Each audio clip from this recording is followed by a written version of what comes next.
Good afternoon, everyone. Thank you for joining us on Go Big or Go Home. I am Old Man Troy, joined by the still excited youngster, Kevin Cunningham, a.k.a. Kid Cunny on Twitter. And I say that, youngster, because I told you. Your Dukies are going to do whatever I don't have them doing. So, we're going to talk about Michigan State and what happened, but I picked Michigan State to beat Duke, which means for you as a fan, your Dukies, Final Four at a minimum. Final Four. Because whenever I pick them to lose, that's when they go on and they make a deep run in the tournament. So as a fan, congratulations for my bracket and stuff. But how are you doing today? I'm doing good. Yeah, I guess in regard to Duke, I mean, I'll get right into things. For me, I'm doing just fine. Nothing crazy for me. But with Duke and with all these upsets that have taken place, I like Duke more than I like Kansas in the Midwest region. And then the other teams in the Midwest region, there's Duke plays Syracuse, and then Kansas plays Clemson. I like Duke more than any of those teams. And then you got Texas Tech, Purdue in the East, as well as Villanova, West Virginia. Purdue's taken a hit, which we'll obviously talk about later in the show. Villanova has looked really good. I would, at this point, expect Villanova to move on. Duke, Villanova, I don't think Villanova's got all the size in the world this year. I don't think they are what they were 2 years ago. So, I mean, for me, I like Duke on the right side, and then the left side, the highest seeded team remaining is Michigan as the number 3 seed. That's it. All the 1s and 2s are gone from the West and South regions, which again we'll obviously talk more about. But for me, I don't know if it's your jinx or not, Troy, but I think Duke's the most talented team left, and I think their toughest task is going to be Villanova, which doesn't have, again, all the size in the world.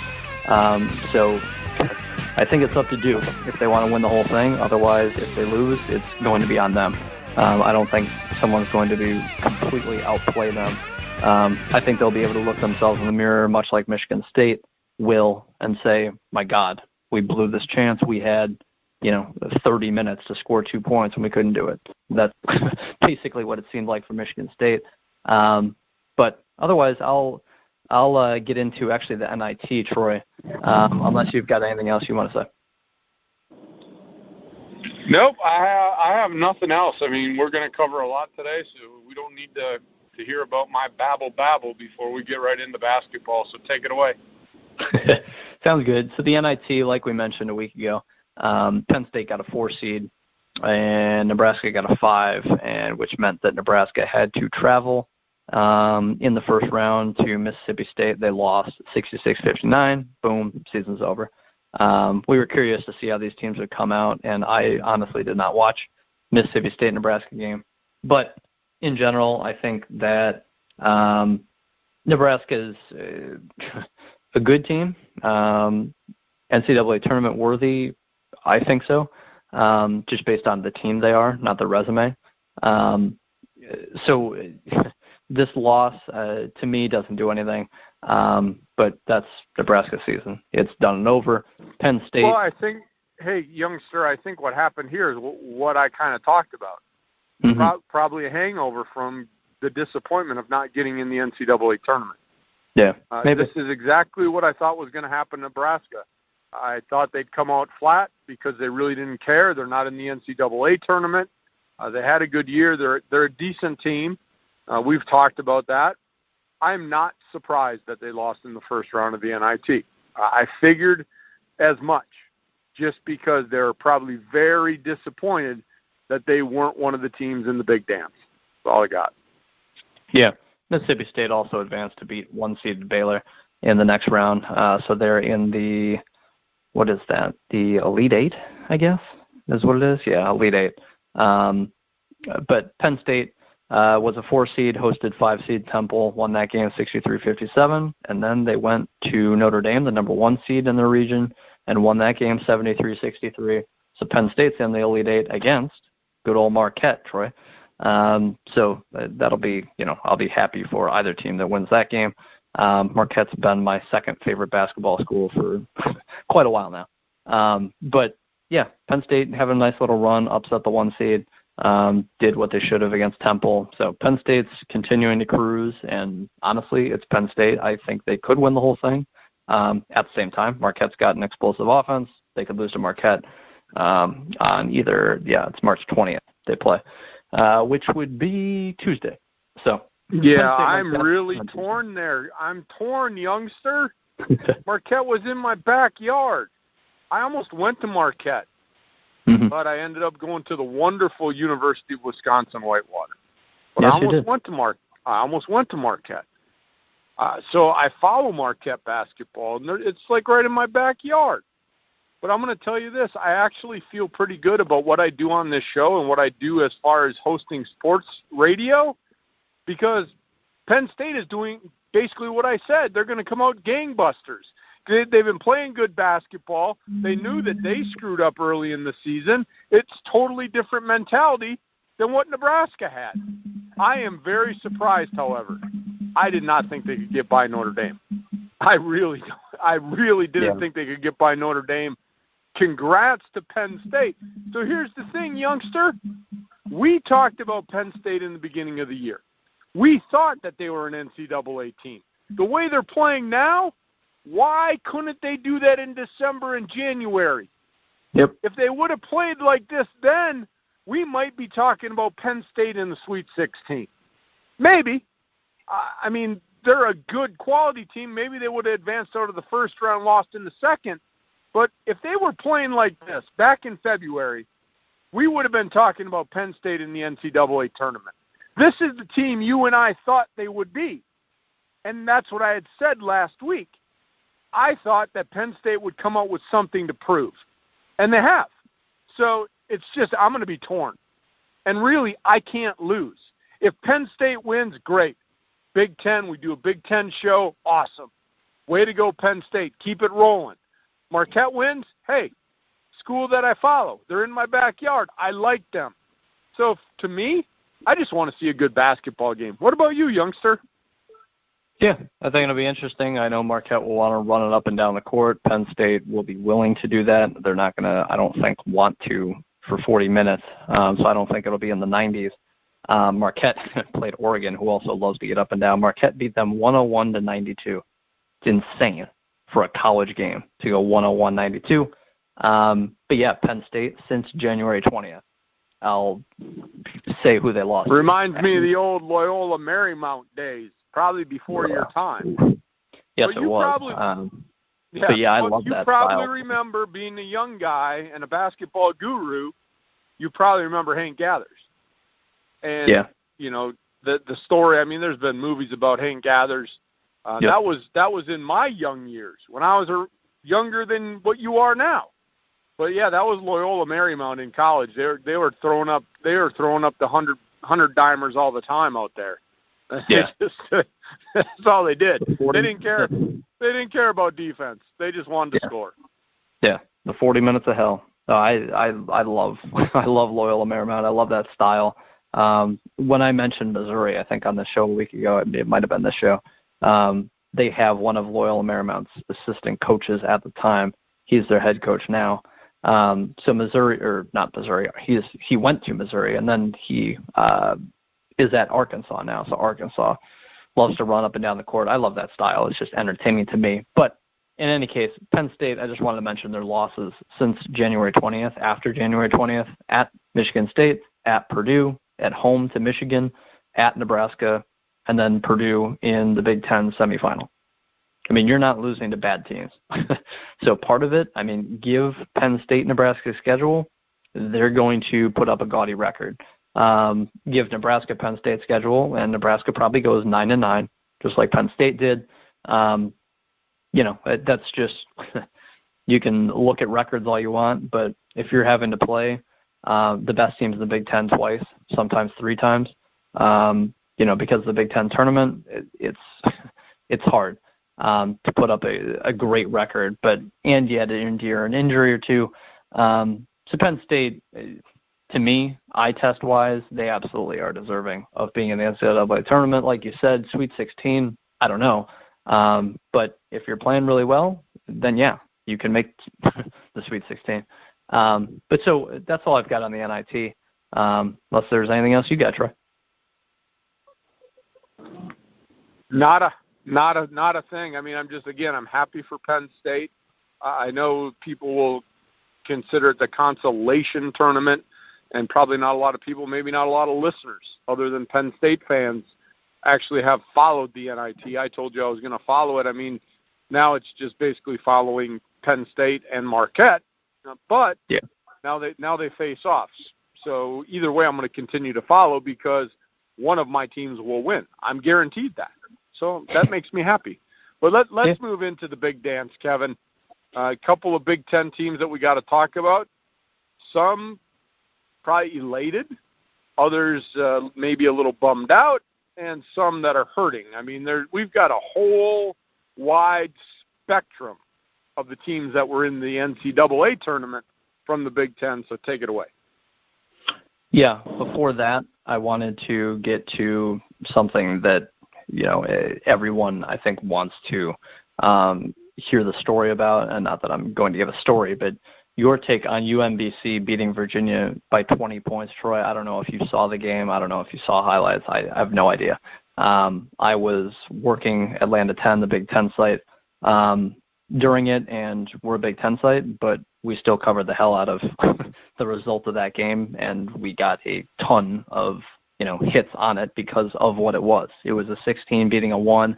It was a 16 who went, I think it was 16-19 overall. It was a 16 seed who got into the tournament on a buzzer beater 3 in their conference tournament just to make it. It was a 16 seed that lost to Albany 83-39 in late January. They lost by 44 points to Albany 2 months before March Madness. And then they go out and beat the number 1 overall seed by 20 points. I'm just curious your thoughts on that, Troy, and then I've got one other question with that, I guess, before we get into Big Ten stuff. I never thought Virginia should have been the number 1 overall seed. Yeah. They're a good team. I mentioned it on the show. I don't think Virginia was the best team in the country. I mean, stat-wise, record-wise, yeah, if you want to do it that way, fine. Right. But when you look at the style of play that Virginia has, and this is what surprised me about the game, is that they put up 74. I mean, I think that's the first time all year Virginia gave up 74. But it's a domino effect. When things don't go your way, things don't go your way. And if you're hot, I mean, what I thought happened in that game, or what I think, I mean, I'm not in the players' heads. I'm not in Tony Bennett's head. All of a sudden, but I've been there as an athlete and a coach before, and these things happen. I mean, I'm not going to share a story. I've got plenty where I've been on the same side of the stick. Not quite this bad, but bad. And what happens is the lesser opponent is playing lights out. And I'm not saying they weren't ready, but they're playing lights out. You're playing, and they won't go away. And no matter what you do, it's not working. And what you had done in the past and got you to where you're at is not working. You don't wave a white flag, but you get frustrated. And when you get frustrated, you know what happens there. You've let this team hang around, and bam, there you go. On the flip side, my last point here about this game, you and I both mentioned it, Virginia is not a scoring team. Virginia is a team that is going to limit possessions, and when you're the better team and you're not executing, this is what happens. That's the only downside to Tony Bennett's style of play. This can happen. Because if you're not on and not effective, that other team is hot, this is exactly what happens. Last thought there, Kevin, I told you, and you even texted me, Virginia losing to Creighton. I mean, I know Creighton didn't win, but I bowed Virginia out in the second round. You can attest to that in my bracket. Yeah. I didn't think Virginia's a tournament team based on their style of play. They're a good team. But I looked at what's going on in this tournament. Yeah, defense is great, but you got to score. You have to score points to win tournament games and play good defense. Virginia had one of them in my mind. That's it. That's why I had them losing in the second round. So to me, when Virginia lost, I actually was like, woo, way to go, 16 taken down to 1, and it doesn't kill my bracket because I had them losing in the second round. But then Michigan State has to go out and lose. So now I'm done. But I'm going to circle it back to you, and you can comment on whatever I said. I just didn't think Virginia was the number 1 overall seed, and I didn't think that their style of play with their lack of offensive firepower could make a deep run in this tournament. Yeah, there's so much stuff to get to with this game, this team, this coach, this style of play, because Wisconsin over the years has loved to just slow it down, and that's why I originally moving to Wisconsin, and I became a Marquette fan. I'm going to interrupt you, youngster, but Wisconsin had some playmakers. Yeah. And I think Bo Ryan had to kind of rein them in because they wanted to go out and score. Bo Ryan made them play defense like Tony Bennett does, but I think Bo Ryan recruited better athletic scoring guys that if they had to, they could go on a hot streak and put up 80 points. Bo Ryan wasn't against scoring 80. He just wanted to make sure that that team was playing good defense. I mean, he would up tempo at times. I mean, you think back to Bo Ryan, it wasn't like run and gun, but he would try to score in transition off a good defensive play. He wouldn't slow it down completely. But when they got in their half-court set, you're working the shot clock all the way down. But Bo Ryan, I thought the comparison you make is a good one. I just think Wisconsin had more athletic scorers on those Bo Ryan teams that made deep runs in the tournament because they could score with other teams. When their defense wasn't on, they had guys that could put up 30. They had 2-3 guys that could put up 25, 30. So they had a lot of offensive firepower. So when their defense was on and their offense was on, you are going to get killed by Wisconsin, literally killed. But if their defense struggled, they could hang in the game for a while because they could score.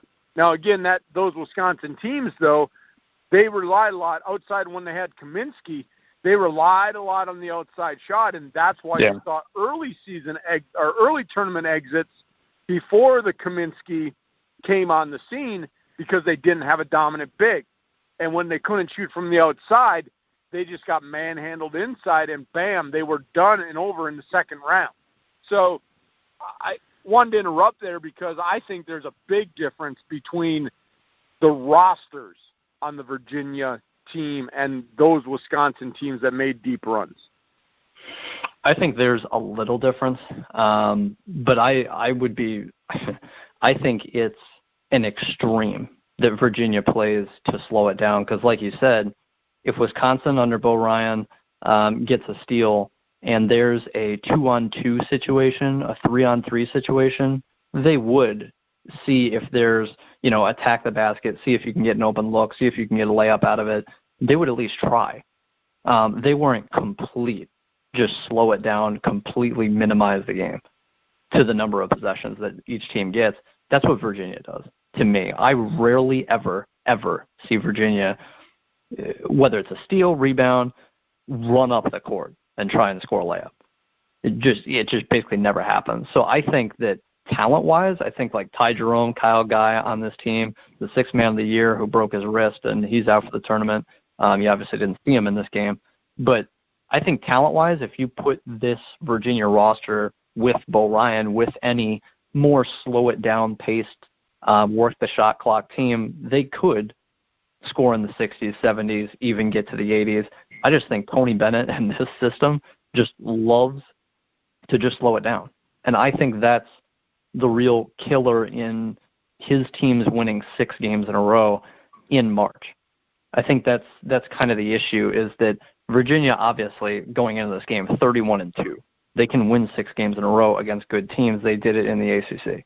That I'm sure I can find a 6-game stretch that is the same level of difficulty as what their tournament stretch would have been. I'm sure I could. But the NCAA tournament's just different. There's less fouls called. It's just different than regular season play, and you will come up against a team who just goes all out and they hit 50% from three, and you have to respond. And it's not to say that Virginia can't do it.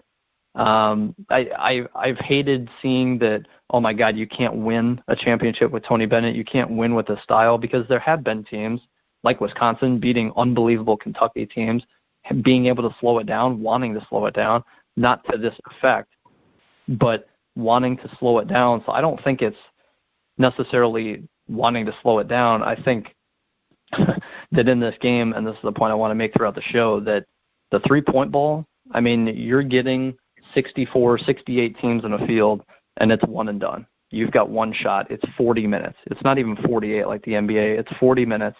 And if one team like UMBC hits 12 of 24 from three, and you're Virginia and you make 4 of 22, that's 8 three-pointers difference. That's 24 points difference.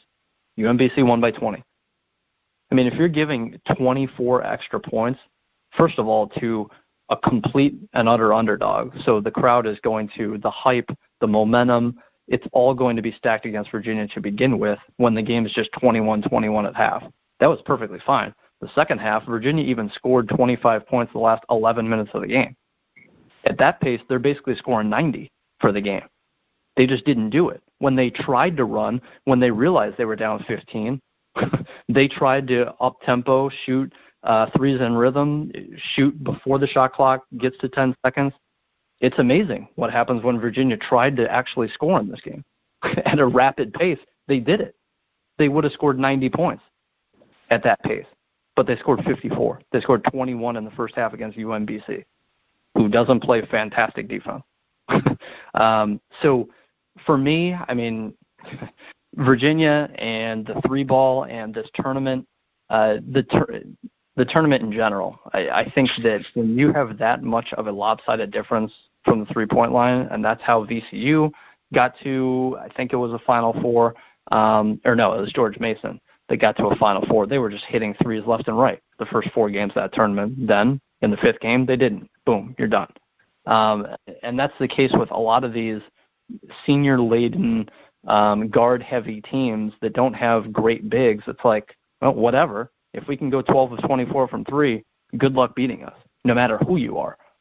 So that's exactly what UMBC did.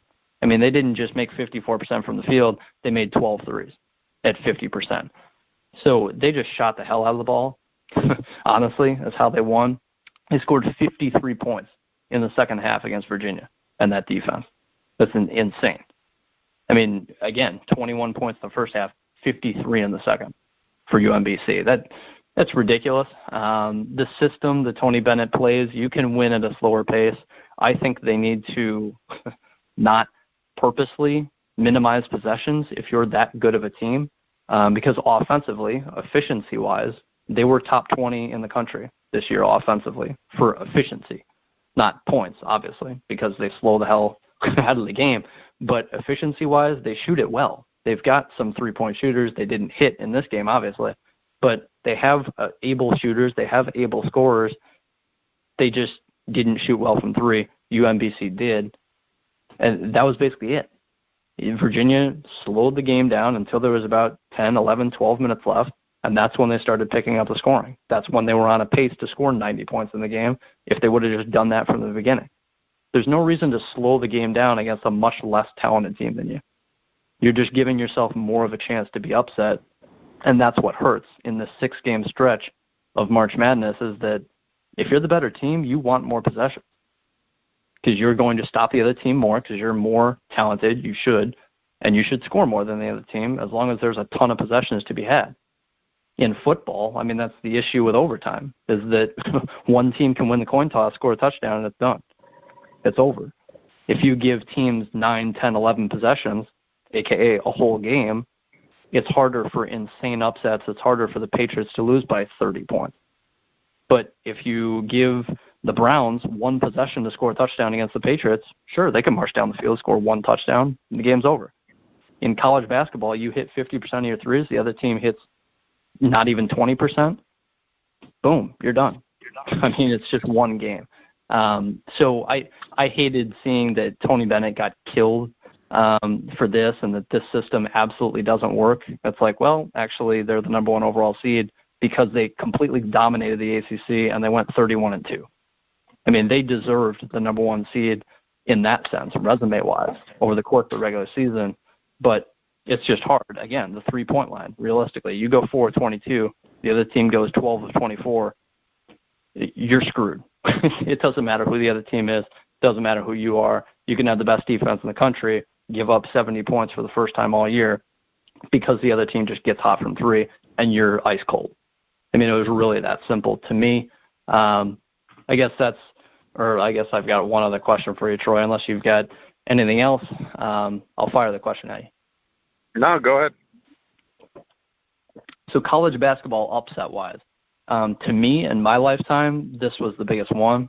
But stylistically, like you said, like a lot of people are saying, you know, you limit the amount of possessions. Virginia's sixth man is out. This is the one seed that doesn't score a lot of points in general. So it wasn't that insane of an upset to me. It was insane because of how very average UMBC is. But just in general, there could have been more ridiculous upsets. But for it to happen to the number one overall seed, insane. In my lifetime, the most ridiculous upset. But for you, is this the biggest upset in college basketball, in sports? Because I know of Virginia Chaminade. That was before my time. But Virginia Chaminade wasn't even D1. They weren't even D2. I heard that they were sharing a gym with a high school team at that point. And then they went up against Ralph Sampson and won that game. That's insane. That's a bigger upset, in my opinion, than this. But that was before my time. I was just curious on your thoughts, Troy.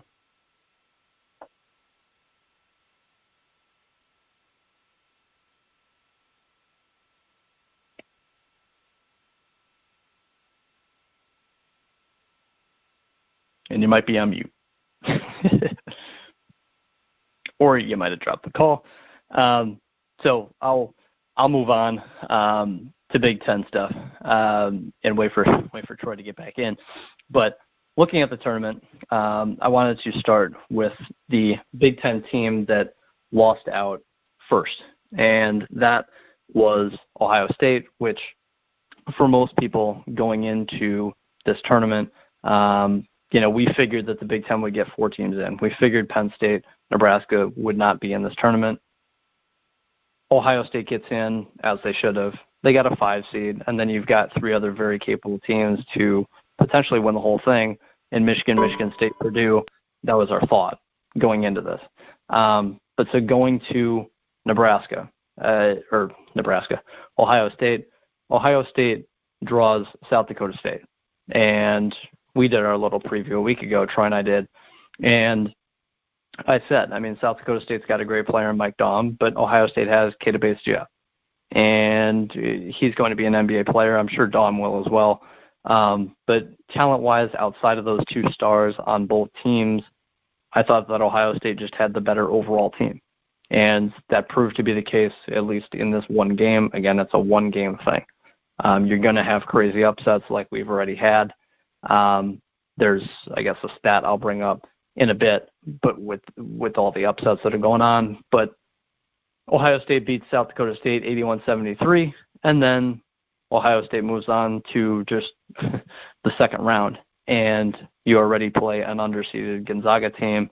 And I tweeted out, which, by the way, for those listening, follow us on Twitter at YoungsterOldMan. Follow me at KidCunny, KIDCUNI. Follow Troy at TroyRobert967. But I tweeted out, as Gonzaga was nearly about to lose to UNCG in the first round, that I don't care how that game finished, but I'm not in love with this Gonzaga team like I was a year ago. A year ago, I was all aboard Gonzaga and how good they were. I wasn't necessarily convinced that this Gonzaga team was ready for a Final Four run, even though the road looks fairly light before the tournament started. But in any case, Ohio State, who lost to Gonzaga earlier in the year by, it was like 24, 26, 27 points. I'll pull it up in a second. But Ohio State struggled mightily in the first matchup against Gonzaga, which I think was the first or second month of the season. in college basketball. It was the first month of the season. It was 2 weeks in.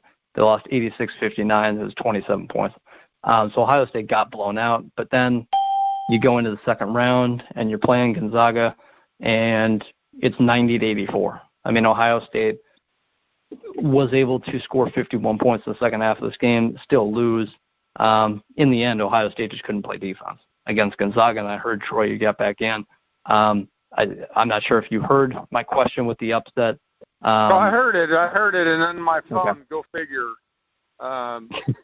Again, is it a huge upset? Yeah, and everybody will say it's a 16-1, so, man, that's got to be the biggest upset. Honestly, think back. There was a Richmond Spider team that upset a Syracuse team back when I was at UW-Whitewater. To me, that was the biggest one. That was a huge shock. I believe that was a 15-2 at that time, or a 14-3. It was huge at that time. To me, that's the one that still sticks out, is that one. Because you think back, and that was, again, I'm old. I'm an old guy. So I'll age myself. I was at UW-Whitewater from 88 to 92. And I don't know exactly what year that was. It might have been 89. The way that recruiting was done and the way that the scope of basketball has changed since the late 80s to the late 2000 teens, where we are now, is tremendous. So when you're a Richmond team and when you're a lower seed back then in the 80s and early 90s, right, that to me was more of an upset. And I'm not saying that this isn't big. This is huge, because there's no way that team should have been anywhere near beating a Virginia team. But I still remember that. I was in my dorm, and it so happens that year I picked Syracuse to go to the Final Four, so that really killed my bracket there. But to me, that one still stands out when people ask me about college basketball upsets. I mean, that one to me was huge. You know, yeah. And then you got, of course, NC State. I mean, that wasn't a championship game, but I'll put NC State, that win there, that was huge. I mean, who thought NC State, just because they're a lower seed? But, I mean, man, that to me, that can be right up there too. I mean, this is a huge upset because it's 16-1. But again, I guess because I didn't think Virginia was a dominant team, and I'll go back to what I said. I had them losing in the second round. So yes, it shocked me. It surprised me. It shouldn't have happened in the first round. So it's huge. But again, I thought Virginia was right for the picking. Yeah. So, you know, I look back to that Syracuse team that lost, and it's like, whoa, what just happened here? You kind of had to do a double take. And I did that in this game too, but they got totally dominated. So, yeah, I mean, it's huge, no matter how you look at it. And Tony Bennett's that's, you know, unfortunately, I heard on the radio today, you know, is that going to be his legacy? Does he have to win a championship now to get this monkey off of his back of being the first number 1 seed to lose to a 16? You know, I know you were talking about Ohio State, so we don't have to get into that today. But, yeah, I think Tony Bennett's going to have to do something miraculous before this monkey comes off his back. Because everyone will keep talking about every tournament. Every tournament is going to be like, which of these 16 seeds can be the team to win like UMBC did against Virginia. Every year it's going to come up. Yeah. Every year. So he better go out and recruit his butt off and figure something out to win a championship. Until then, yeah, this is how he's going to be remembered, unfortunately. Again, good squad. You mentioned it. That's all I got. I heard you talking about Ohio State and Gonzaga. When I came in, yeah, Ohio State couldn't play defense worth the crap. They pooed the bed. They literally pooed the bed. Did they have a shot against Gonzaga? Yeah. I mean, you and I both thought they did. I'm not sure who you picked in your bracket, but I did pick Gonzaga over Ohio State in the bracket. I did too. But when you look at it, you're right. Did Ohio State have a shot? Yeah, and I also think that they exceeded expectations. I'm not sure that I thought they were an NCAA tournament team before the season started. Right. So again, I thought they had a good run. Nothing to cry home about. You got to the second round. You played against a good Gonzaga team. But I think this is one where Ohio State may look at themselves saying, you know what? If we would have played a bit better against Gonzaga, maybe we would have had a chance. So, but my hat's off to Ohio State. They exceeded my expectations of their season. I didn't think they were a tournament team when the season started. That's all I have on Ohio State. No, yeah, I definitely didn't. I didn't think it was close. Shows the type of job that Chris Holtmann did in year one. I'm sure this program will get back to not necessarily, one seed after one seed and go into Final Fours consistently, but it's not going to be classic Ohio State basketball where it's just like, yep, they're a football school. This team's basketball team is not that good. I think they will be good. I know they're probably going to lose Keita Bates-Diop, I would assume. He's a junior to the NBA, but we'll see, I guess. In any case, I wanted to go back for a second to UMBC-Virginia. I'll never forget this game. I'll never forget where I was. I'll never forget what I was doing, partially because I was covering it and writing articles about it. But I'll never forget it. And it's exactly how I'll remember Tony Bennett until the day I die. I don't care if he wins one championship. I don't care if he wins 4 straight. I will never forget this because it was the first time a 16 beat a 1. And the way it happened is what's insane because there have been close upsets before. I mean, there have been 1 seeds who have nearly gone down. There have been numerous, I think, 1-point games in 1 versus 16s in the past. It's happened multiple times before. That's one thing. For Virginia to lose 54-53, 58-52 even, but 74-54, I mean, they just got destroyed. That's what was so insane about it to me, so I'll never forget it, and it's exactly how I'll remember Tony Bennett. I love him. I absolutely respect the heck out of him and think he's an amazing guy, and you listen to any post-game interview, just shows exactly who he is. I mean, he was just like, after the game, he's like, well, we just got whooped. There's no other way to put it, basically. That we just got killed. There's no sugarcoating it. Hats off to UMBC. We played like crap. They whooped us. I mean, just a completely classy guy. There's no question about that. But I will always remember what happened this March. So in any case, Ohio State Gonzaga, exactly what you said, Troy. I think they absolutely exceeded expectations. Hats off to Chris Holtmann. Hats off to his team buying into him and performing the way they did. And again, they put up 51 points in the second half. They just couldn't keep Gonzaga from scoring 90. So defensively was certainly an issue for Ohio State, but to say that Ohio State got to the second round, this is exactly where I thought they would end up once I saw the bracket and how it came out. And it's pretty amazing to me how quickly you can face a really good team in the second round of the NCAA tournament. Ohio State has a really good year. You get a 5 seed, you beat that pesky 12 seed looking to get that classic 12-5 upset, and then you get Gonzaga. I mean, basically any 5 seed that moves on. Clemson destroyed Auburn, but Auburn's had injury issues and whatnot. But the second round of any game, you're not playing a cupcake. I mean, even Kansas State very much struggled with UMBC. UMBC in that game, though, I want to go back to the 3-ball. UMBC against Virginia, that Virginia defense shoots 12 of 24. UMBC against Kansas State from 3, 6 of 22. There's a reason why they lost. It's because they shot 6 of 22 from 3. I mean, so 29% from the field. You know, when you shoot like crap in a 1-game series, it's not a series, a 1-game format, that's it. You're done. Doesn't matter who you are. Doesn't matter who you're playing. So that's what makes March Madness interesting to me, is because of the upsets that can happen because of the format that it's played under. But in any case, again, Ohio State thought they did really well. The next team I guess I wanted to move to was Michigan State, and Michigan State in the first round beating Bucknell. That Bucknell team was very good. That Bucknell team would have upset most teams. I think that's absolutely a top 32 team, second-round worthy team. And if they had been one of those double-digit seeds to move to the Sweet 16 like Syracuse, then so be it. Loyola Chicago, I knew coming into the tournament, was a really good team, a Sweet 16 worthy team, and they proved it. Beat Miami, upset Miami, and then upset Tennessee in the second round.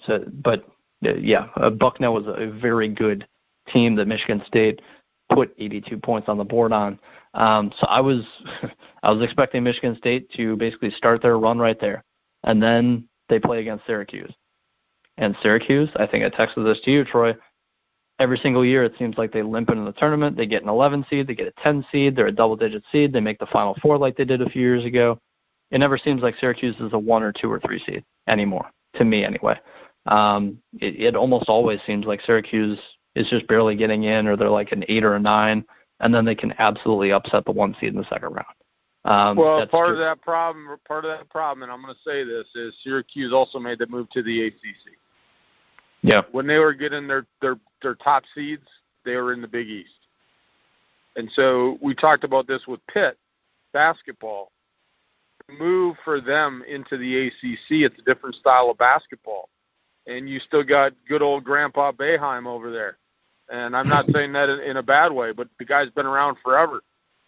And he has to adjust. I mean, the style of play in the ACC, much different than what it was in the Big East. Recruiting-wise and what you're doing schematically and how you're attacking games is different. So the Big East, I mean, you look at this, Kevin, and I know we're getting off on a tree limb, but I always bring this up when there's teams that move from a conference. You look at the Pitt, and you look at the Syracuse, and you look at Connecticut. Those teams were battling in the Big East, and you had to have good interior play in the Big East. You had to have dominant interior play if you wanted to win that conference. Go back to the Patrick Ewing days at Georgetown. Big guys dominated the Big East. And when you look at the really good teams that I remember, DeJuan Blair was at Pitt, and that's when Pitt was the team that was dominant. Yeah. Because they were inside, in the interior, they were so much better than everyone else. You go to the ACC, you still have to have good big man play, but you got to be able to stroke it from outside. You got to be able to shoot from beyond 3. You got to be a more well-rounded team in the ACC. You can't be dominant in one area. And that's where I see Syracuse has come in, and they can do some things in that 2-3 zone. That can give teams some fits, but when you play a team game after game, season after season, you can find a way to beat the 2-3 zone. I mean, you got great coaches in the ACC. So, to me, Syracuse is going to be a middle-of-the-pack ACC team, even in their best years, kind of like where Pitt wants to get. Those teams are not going to be at the top of the ACC in my mind. Maybe a flash in the pan for a year or two when they have that extraordinary recruiting class. Yeah. But other than that, those programs, to me, are middle-of-the-pack ACC programs. So you're going to see those seats, Kevin. What you're talking about, those 7, 8, 9, 10 seeds, because I think that's just where those programs are going to be. And now maybe when Boeheim retires and new blood comes in, maybe they'll change what they want to do in that program, and then maybe you'll see them bulk up a little bit. But it all depends at that point. And maybe with a new coach at Pitt, maybe it will change things, but it's going to take time. It's going to take recruiting classes, 3, 4 of them. So for the foreseeable future, I see Syracuse, like you were saying, 7 seats, 8 seats, 9 seats, 10 seats, playing games. Yeah, that's where I think you'll see them. So that was my little take there on that whole Syracuse and the seeding situation. Didn't mean to go off on a tangent, but I thought it was relevant. No, yeah, I loved it. I thought it's perfect. I think that the days, though, where you can just have a dominant big man and that's it, I think it's over. I think we've seen it in the NBA the last few years. I mentioned on a show last NBA season that we do, Troy, that look 5 years ago at NBA teams who scored at least 100 points a game. It was like 3 5 years ago. And then last year, we looked at the end of the year, how many teams scored at least 100 points? It was like every team except 2, or every team except 1.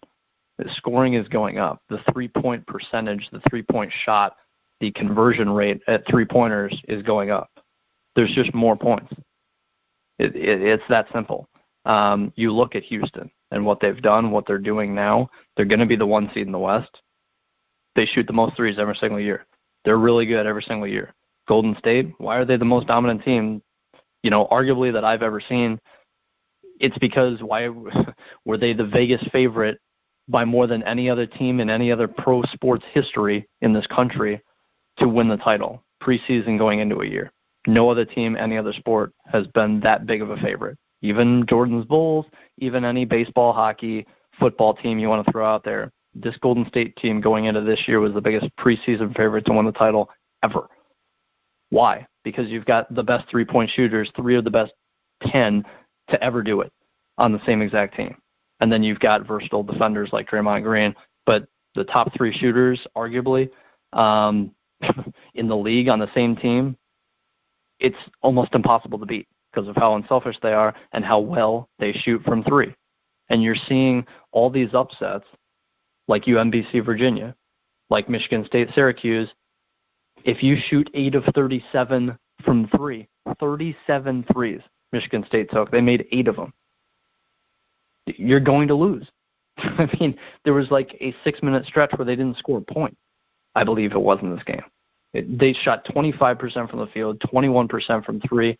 You mentioned the 2-3 zone. You play it game in, game out, year in, year out in the ACC. Yeah, you get familiar with it.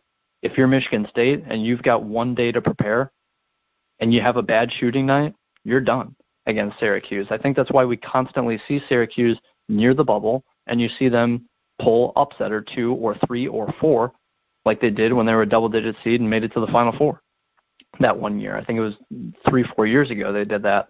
It's because you only have so much time to prepare against Syracuse in the 2-3 zone, and you don't see a lengthy 2-3 zone like you see Syracuse if you're out of conference, basically. You just never see a 2-3 zone that's that lengthy, that plays at 40 minutes a game like that. You don't, unless you're in the ACC or back then. Well, I think their magical 2-3 zone is coming to an end because Duke sees it twice a year. Well, maybe only once a year sometime. But they've seen it. So they play against them in the ACC. So, again, exactly. this is where Syracuse goes and they have that 2-3 zone. But now they're playing against a familiar foe that has prepared for it in the past. They know what they need to do against it. They know how they can break it down. They know how they can beat it. So I think you see Syracuse end run, but it's because they're running into a familiar foe. Like you said, like I said, when you go up against it a number of times, you already know how to go out and face it. But if you're in a tournament and all of a sudden you don't know who you're playing the next game, you can kind of – I mean, I don't think any team, Kevin, that was in the NCAA tournament other than the first-round opponent was preparing for a 2-3 zone of Syracuse because they were in the play-in. Right. So you have now, like you said, 1 day to figure out what we need to do against a 2-3 zone. And to be honest, the way Boeheim runs it, I don't think there's better in the country. So you may have faced a similar 2-3 zone in your mid-major conference or your conference, but I guarantee it was not as good as Syracuse 2-3 zone. No way in the world. So that's all I got there. Oh, yeah. Come March, they've got the best 2-3 zone in the country every single year, whether they're in the NCAA tournament or not. Duke actually primarily plays 2-3 zone now this year. For those that haven't seen many Duke games, they play primarily a 2-3 zone. You're probably going to see 2-3 versus 2-3 in this game. So talent-wise, Duke absolutely could have, the more talented, lengthy 2-3 zone as Syracuse, but Syracuse that's what they do year in, year out. That's what they preach as a program is the 2-3 zone. Duke is not that way. This is just the first year they've ever primarily played the 2-3. But in any case, like you said, you're going against a familiar foe. Duke also has, 4 or 5 days to prepare for Syracuse. They've prepared for Syracuse the last few years. And Duke's got a number of 3-point shooters. I expect Duke to win by double digits. when they play in the Sweet 16. I'd be very upset if Duke loses to Syracuse. Duke loses to Kansas, I'd be upset because I think Duke is more talented in literally every single position. But still, at least it's Kansas. Against Syracuse, I'd be upset. But in any case, Michigan State, again, the 3-ball in a one-game format, you shoot 37 threes and you make 8 of them, you're screwed. You can't do that and win. And shooting 25% from the field. I wanted to get your take. Well, honestly, shooting 37 threes is not a recipe to win either. No. I mean, to attempt 37 threes. Right. That, in my mind, right there, Tom Izzo had to be pulling his hair out. And I don't know if that was part of the game plan, but you do have to loosen that zone up by hitting some outside shots. They just couldn't do it. So I kind of looked at it and go, man, this may not have been Tom Izzo's best coaching performance to just keep heaving up three-pointers. There are other ways. I mean, it's a lot harder to attack it you can't get to the basket if you're not making it from the outside. But they just kept cranking it up and cranking it up and cranking it up, and it was clanking and clanking and clanking. I mean, they say that the definition of insanity is doing the same thing over and over and over, and that was just insane. They just kept shooting, and they weren't hitting. And common sense tells you you got to do something different. Figure out something. But, again, they were just heaving them up. And like you said, 8 out of 37. 37 threes, maybe against a 2-3 zone. But, if they would have made even 15 of 37, that probably would have loosened that zone up. But when you weren't making them, I think maybe I can't imagine. This is where I get all tongue-tied at this point, Kevin, because Izzo's been around long enough. I don't see him as a coach to say, yeah, let's shoot out of it. I don't know where his head was in this game. Izzo's the coach that will make an adjustment, but it's just like, well, we'll try to shoot our way out of this, and it just wasn't happening. I know you're talented, but man, you would think after 20 attempts that you'd be thinking to yourself, man, we're just not good from the outside today. Yeah. I don't know if he thought the light switch was going to go on, but Kevin, you've been around basketball your whole life. When you're off, you're off. Every once in a while, one will go in, and maybe you can shoot your way out of it. But what happened to Michigan State is you try to shoot your way out, you make 1 or 2, and you're looking up at the scoreboard going, what the heck's going on? What's going on here? So, I don't understand it. I just don't. I thought they would make different adjustments. They were just trying to beat the zone the way that you have to beat it, but nothing was going in. Yeah, I don't get it. I think Miles Bridges deserves to be dinged for this. I think he does not pass the ball enough, to be honest. I think when he receives the ball and he's in a scoring position, he's absolutely going to get a shot up. That's something I've never mentioned on this show, but just watching Michigan State this year, watching them last year, it's not that he's a ball hog, but I think that when he's, again, gets the ball in a favorable position, he's absolutely going to attack or shoot a three. And it works a lot of times because it's Miles Bridges in college. But in this game, 4 of 18 from the field, 3 of 12 from 3, that's terrible. So to me, I mean, Bridges deserves to be dinged. This whole team deserves to be dinged for it. Nick Ward was 4 or 5 from the field. He only played 16 minutes. 10 points, 5 rebounds. He did fine. Jaren Jackson Jr., for whatever reason, only played this game 15 minutes. I don't understand why. 15 minutes, he had 8 rebounds. Why did he only play 15 minutes? He had 3 fouls. He just didn't see the court. I don't understand that. I don't understand why Ben Carter, why Xavier Tillman play 22, 23 minutes, and Jaren Jackson Jr. plays 15. Nick Ward, a better big guy inside. Ben Carter is a big guy inside. Why did Ben Carter play 23 minutes? I don't understand that. I don't understand why Tom Izzo didn't make adjustments. I don't understand why the players kept hoisting threes. 37 threes in a college game is almost 1 every single minute. That's one every other possession, or potentially one every possession. If the other team takes 30 seconds and you take 30 seconds, that's 1 minute. One possession, 1 3, boom. There's your minute gone.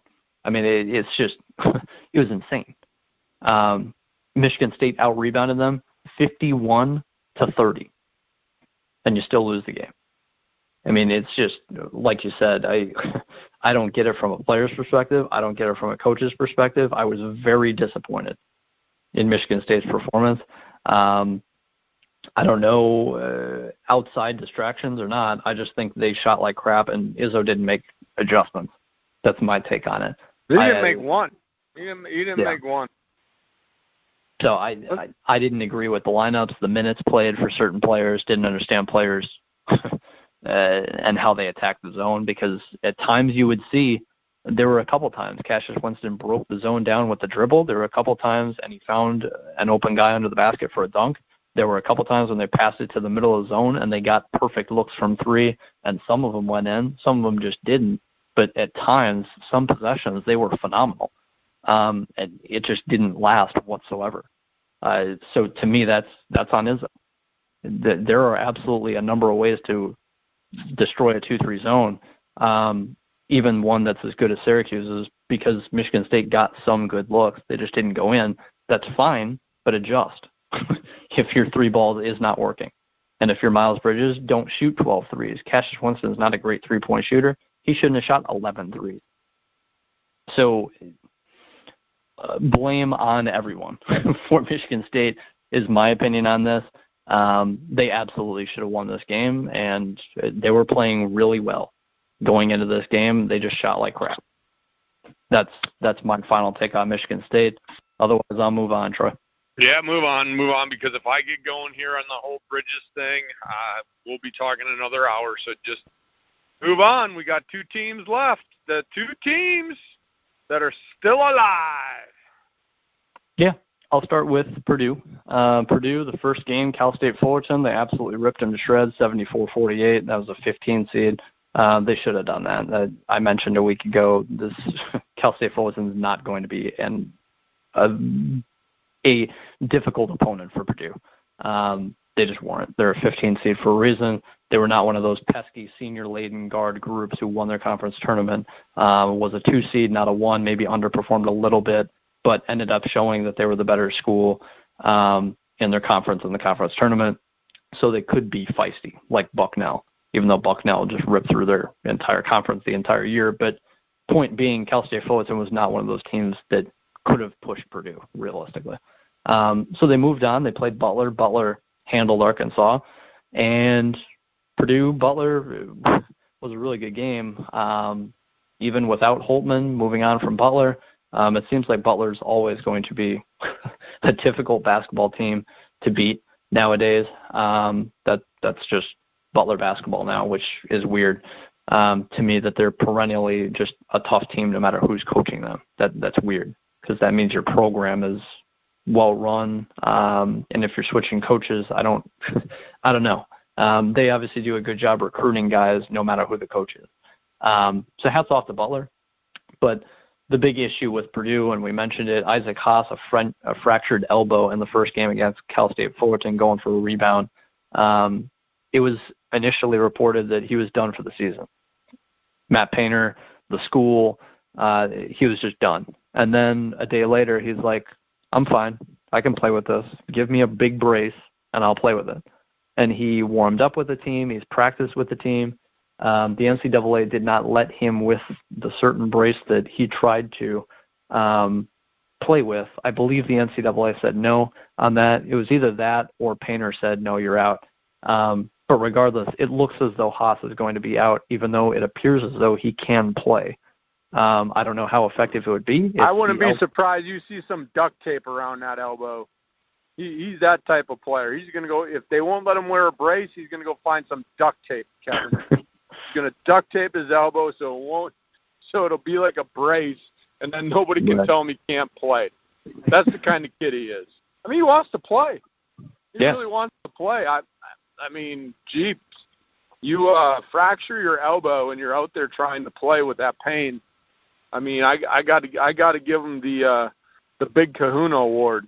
He's got some big kahunas for doing that because, man, that's got to be painful. But, again, I wouldn't be surprised if he tries to find a way to manipulate a brace somehow. I mean, the way that the world of medicine is, if it truly was that the NCAA said, no, the brace is a detriment, and it very well could have been.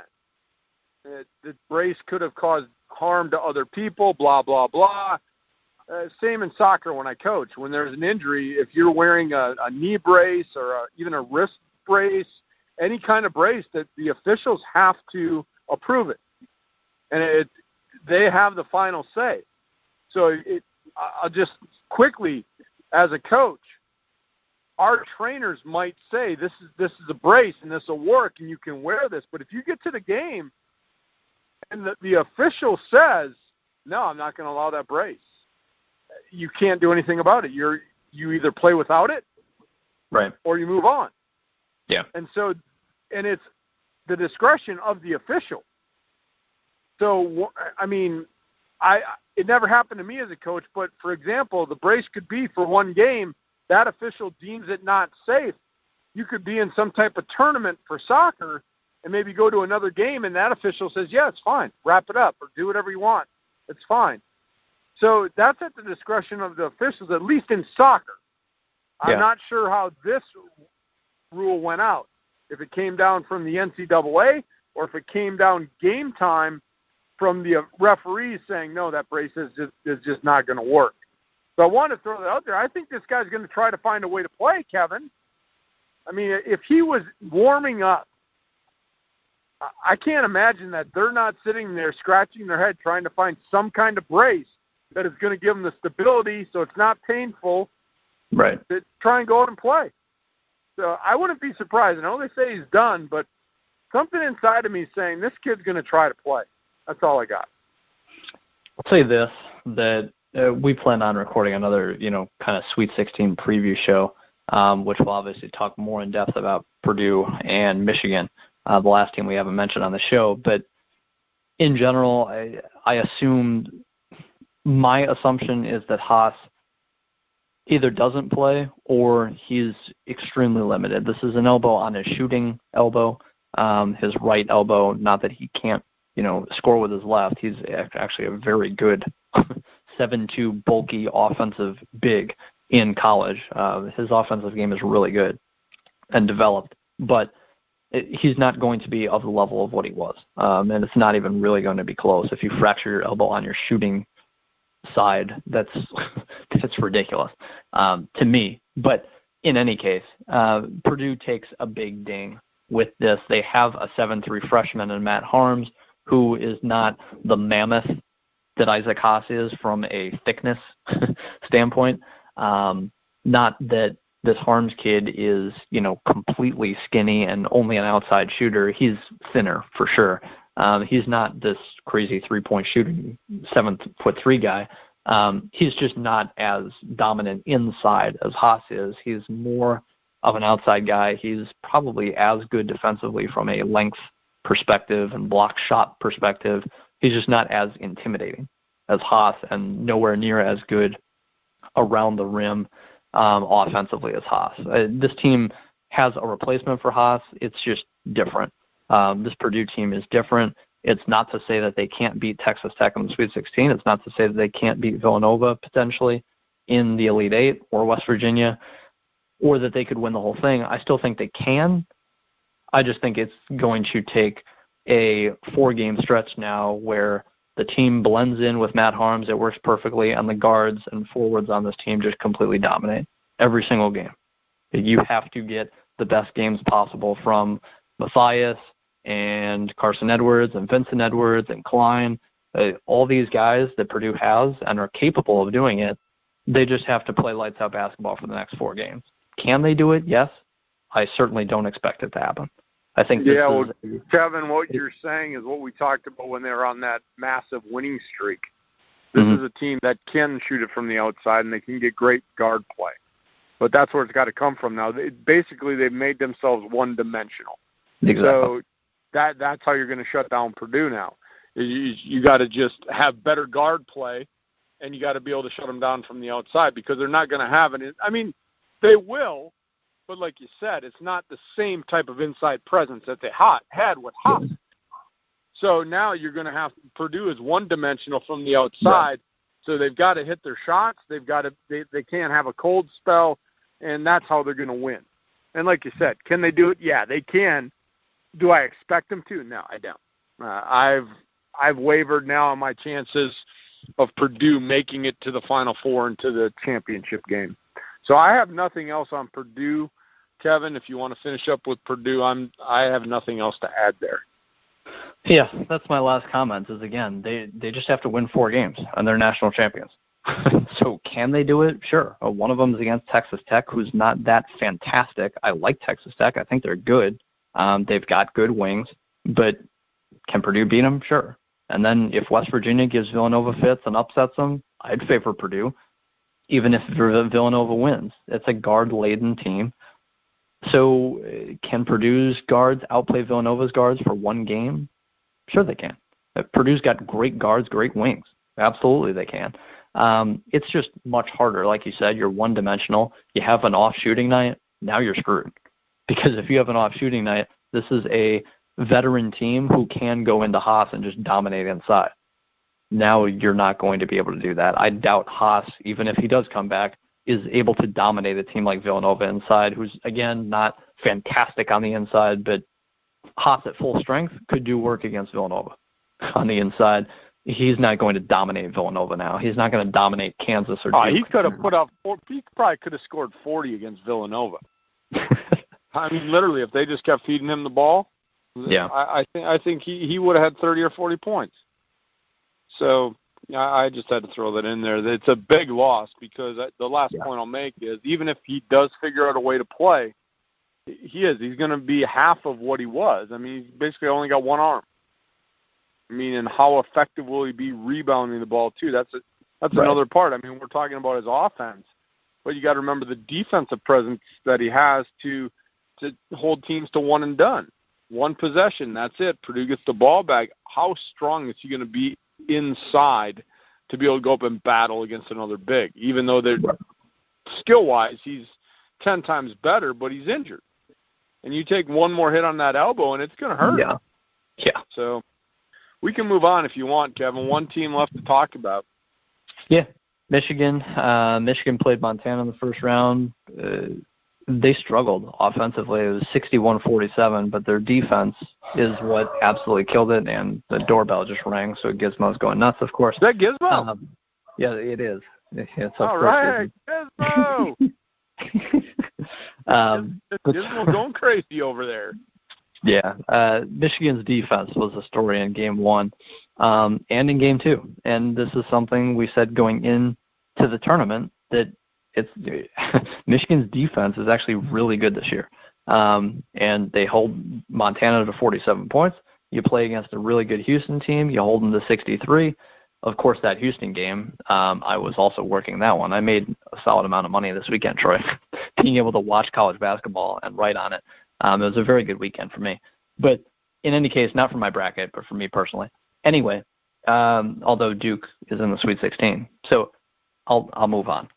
Michigan against Houston, buzzer-beating 3, Jordan Poole, 3.6 seconds left. You have the ball. You're down by 2, and supposedly Michigan runs this play. Who He's from Milwaukee, Troy. He's from Milwaukee, Troy.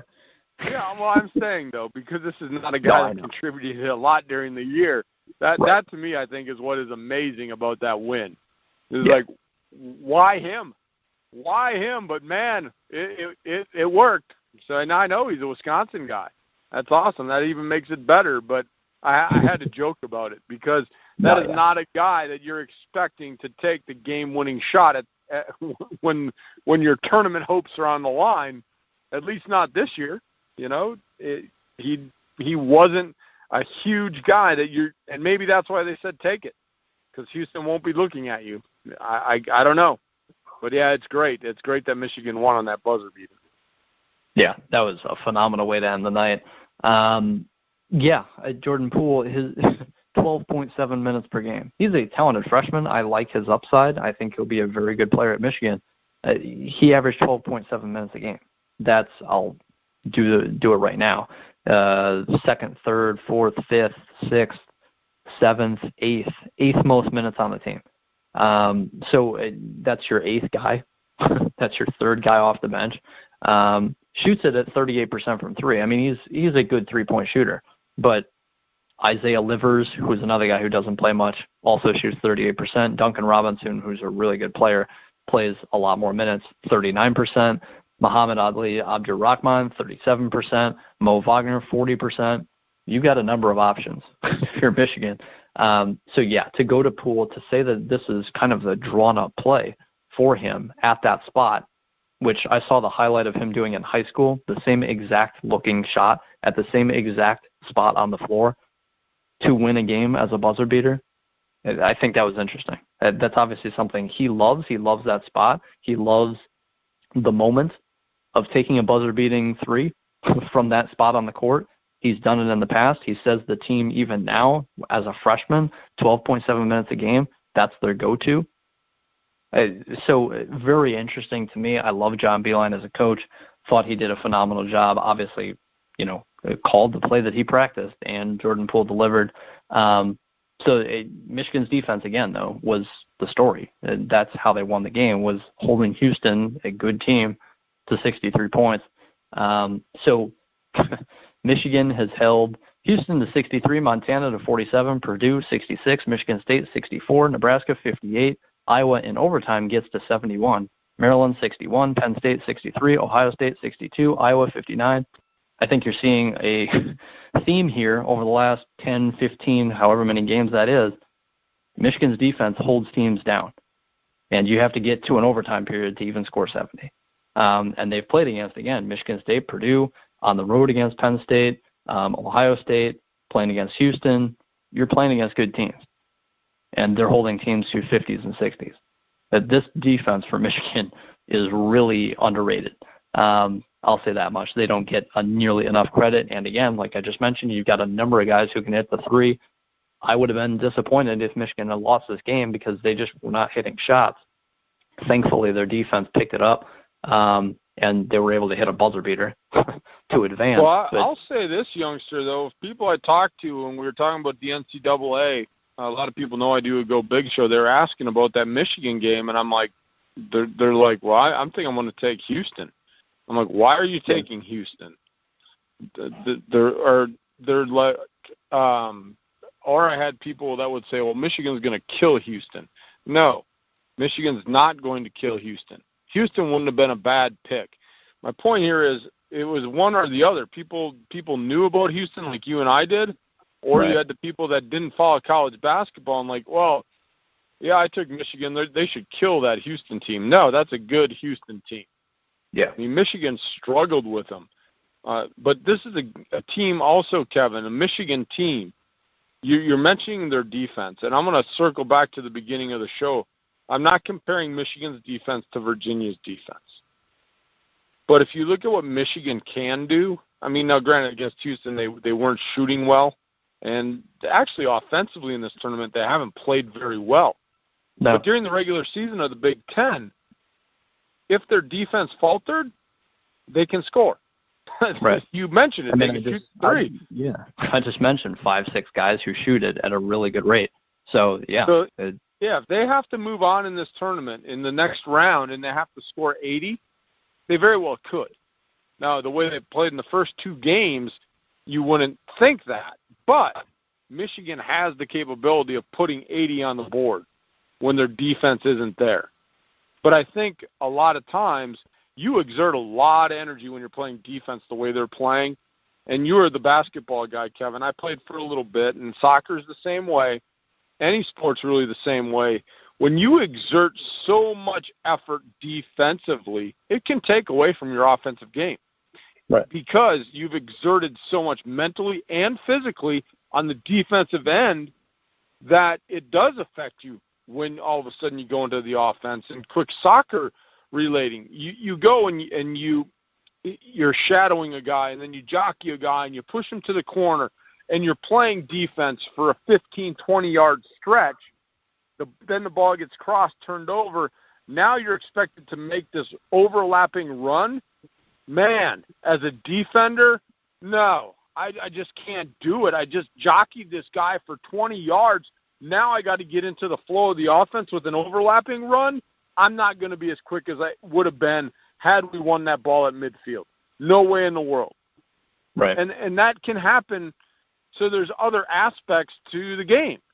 When you're exerting so much effort on the defensive side, it can affect what you do on offense. I just wanted to throw that in there. Yeah, I've got, honestly, nothing more on Michigan, and I'm ready to conclude the show. Like you said, Troy, we're planning on doing another Sweet 16 preview show where we'll get into Michigan's road going forward and Purdue's road going forward and break down Purdue, Texas Tech, and Michigan, Texas A&M more, which I've got a lot on Texas A&M in particular, but so, yeah, I'm good. I think Texas A&M has proved many people wrong in picking Providence in the first round against them. Obviously, people assumed that North Carolina would get past Texas A&M in the second round. That didn't happen. Texas A&M's really talented. Michigan's really talented. That's going to be a very good game. But, yeah, without breaking down the game too much, like we plan on doing later this week in a little mini show. Again, follow us on Twitter at youngsteroldman. A mini show. A mini show. There's nothing mini about our shows there, youngster. Really, there's not.